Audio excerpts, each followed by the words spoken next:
Čau! Mani sauc Denijs. Šis ir mans, teiksim tā, 6. gads Eiropas vasaras skolā, lai gan šis ir mans 1. gads kā audzinātājs. Mēs šogad esam Valdemāra pilī, Talsu novadā, ko arī mums ir skaistā Valdemāra pils vidusskola. Mēs šogad esam no ļoti daudzām valstīm, dažādām, teiktu, precīzi no 14. Mēs esam 57 bērni. Mums ir ļoti daudz brāļu un māsas kopā, kas ir no tiešām dažādām valstīm. Tā kā diezgan interesanti, teiksim tā. Tā kā dosimies tālāk. Eiropas vasaras skola. Tā ir skola, kur ir apvienota ar dažādām aktivitātēm un pieredzēm, kas ir saistītas ar Latviju un arī ar novadu un pilsētu, kurā mēs atrodamies.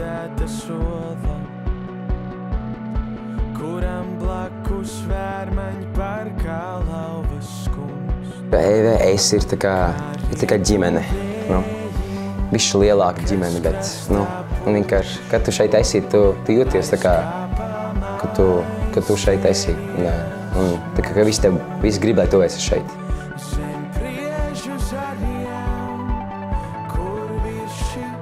Mēs daudz dzīvojam citās valstīs, bet mēs esam latviešu pilsoņi.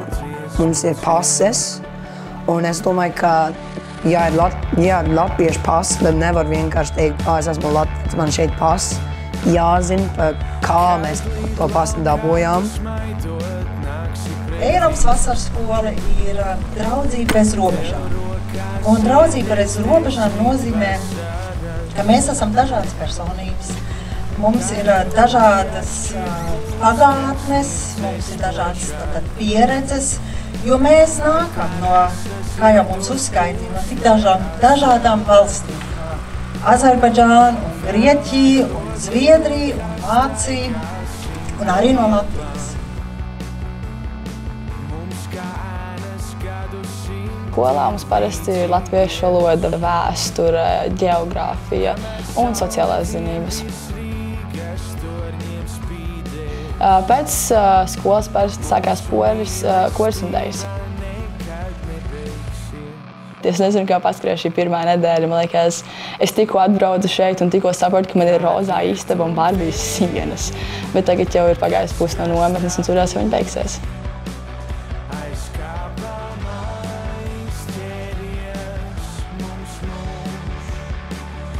Dažas lietas, kas šeit notiek, jūs atcerēsieties visu mūžu.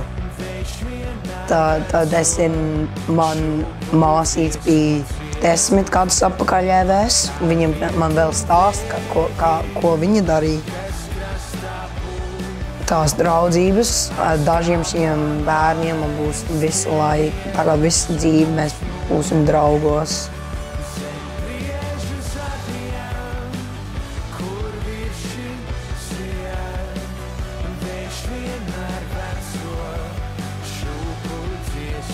Bet neaizmirsīsim to, ka tas nav paši par sevi saprotams, ka mēs, jūs, jaunieši, un mēs pedagogi, te brīvībā un bez bailēm varam tikties, draudzēties un kopt mūsu latvietību un būt lepni par mūsu zemi, Latviju.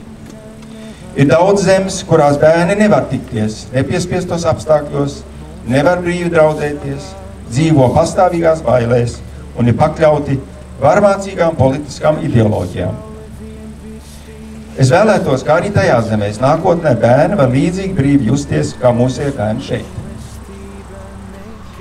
Un es uzskatu, ka tas ir mans pienākums kaut vai ļoti mazā lokā ar mazu iespaidu uz āru. Aizstāvēt mūsu vērtības un ar to arī Latviju.